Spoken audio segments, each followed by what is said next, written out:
This is Lori Whitlock. I'm going to walk you through sending the Extreme pop-up card to cut on the Cricut. So I have opened up the file that has the dashed lines, and these will cut dashes so that you can fold your score lines. If you'd like to work with the solid score line, you can do that as well, but you'll need to select that and set it to up here in this little section. You'll have to set each of those separate lines to score instead of cut. So the first thing you'll need to do to get this, what we have to do is flatten these graphics down here so that they will print and then cut. So let's ungroup everything, right click and ungroup, or you can get to ungroup over here at the top of your layers panel.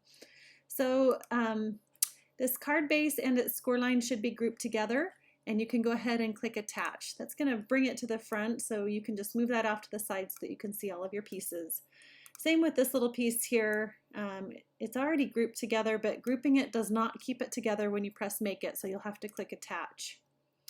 Okay, so all of these pieces we're just going to cut and layer, but these pieces down here we don't want to cut and layer because it'll make it too bulky for our pop-up. So you need to go ahead and select those and make sure that the base here and its score marks is ungrouped. So we'll ungroup that one, and then we'll also ungroup this one. And then we're going to select the white and right click and send it to the back. And again, the white here and send it to the back. Okay, so now we just want to grab a piece of the white and a little bit of the stars and the balloons there and just select both of those, and we're going to flatten. That's going to bring it to the front again, so we'll go ahead and send it to the back.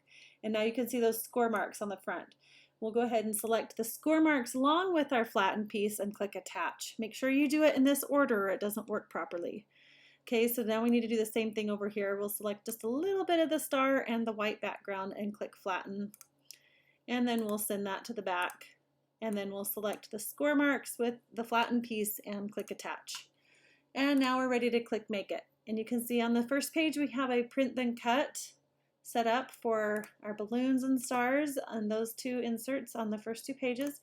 And then we have our score marks on our card base and our covering panels in all of our different colors and our little embellishments. So you're ready to go ahead and continue and make it. So hopefully that helps you understand how to get those print and cut pieces ready to go. Have a great day, and we'll see you next time. Bye-bye.